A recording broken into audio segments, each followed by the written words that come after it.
O que é um DPS? Você sabia que mesmo que o raio não atinja diretamente um equipamento, ele pode queimá-lo? Me chamo Nicolas e hoje vou mostrar para vocês como funcionam os famosos DPS. Roda a vinheta.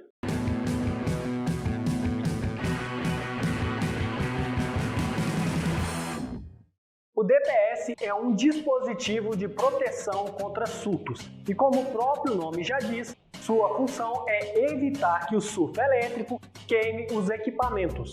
Caso você não saiba o que é um surto elétrico, não deixe de conferir o nosso vídeo sobre esse assunto. Basicamente, o surto elétrico é um distúrbio na corrente elétrica que diminui a vida útil, danifica ou queima a infraestrutura e os equipamentos eletrônicos.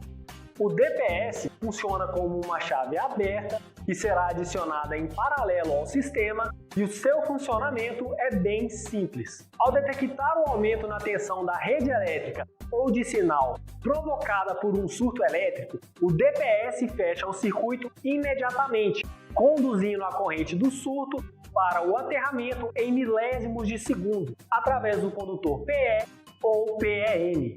Quando a energia do surto é totalmente dissipada, o DPS volta a se abrir e a rede volta a operar normalmente. Mas como são classificados os DPS?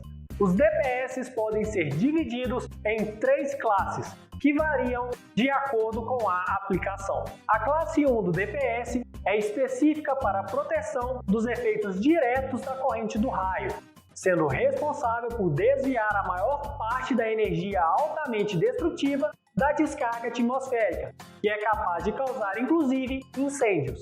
Normalmente é instalado nos pontos onde as linhas de energia ou sinal adentram a edificação ou nos quadros de distribuição geral, os QDGs. A classe 2 é específica para a proteção dos efeitos indiretos da corrente do raio ou sobretensões transitórias. Normalmente, eles são instalados nos quadros de distribuição internos, os QDCs. E a classe 3 é para a proteção mais fina do equipamento, se encarregando apenas de protegê-lo contra pequenas sobretensões. Normalmente, é instalado na tomada do equipamento. Mas, se o DPS classe 1 consegue desviar o surto causado pelo raio, por que tenho que utilizar o DPS classe 2? Por causa do nível de proteção.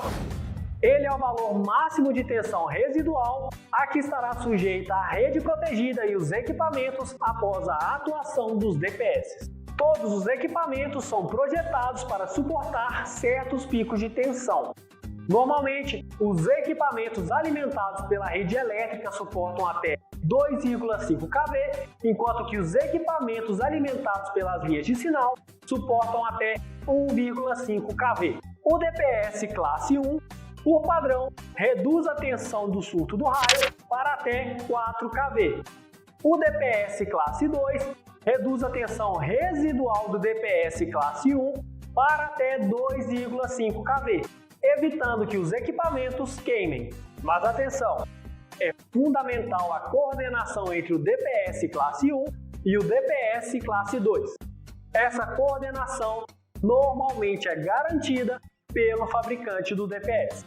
Existem ainda no mercado os DPS do tipo combinado, os chamados 1+2, onde essa coordenação já é garantida pelo fabricante e em até 10 metros do local onde ele está instalado, não é necessário instalar um DPS classe 2.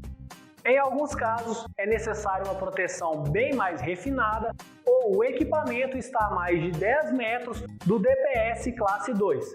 Então, deverá ser utilizado um DPS classe 3. Além das correntes diretas que podem atingir as linhas de energia e sinal, ou as correntes induzidas pelo campo eletromagnético do raio, o próprio aterramento do SPDA, seja da edificação ou de vizinhos, pode ser uma fonte de surtos. Isso ocorre porque durante uma descarga atmosférica, apenas 50% da energia do raio é dissipada pelo aterramento. Os outros 50% voltam pelos condutores terra e são distribuídos para as fontes de alimentação dos equipamentos, como os transformadores da cabine primária e as redes de distribuição, para evitar que a corrente de retorno do raio cause danos na infraestrutura da instalação e equipamentos, o DPS, ao detectar o aumento na tensão do aterramento, fecha seu circuito e conduz a corrente de surto para as linhas de alimentação em direção às fontes. Por isso, mesmo que sua edificação não possua um SPDA, é importante ter um DPS classe 1. É através dos aterramentos interligados da rede de distribuição de energia que os surtos de retorno oriundos das edificações vizinhas podem causar danos aos equipamentos de sua instalação. A Termotécnica Para-Raios, em parceria com a empresa alemã DEM, referência mundial na fabricação de DPS, traz ao Brasil protetores para as mais variadas aplicações, tanto para as linhas de sinal quanto para as linhas de energia. Confira o nosso catálogo e também o catálogo da DEM, que estará disponível no link aqui na descrição. Até mais!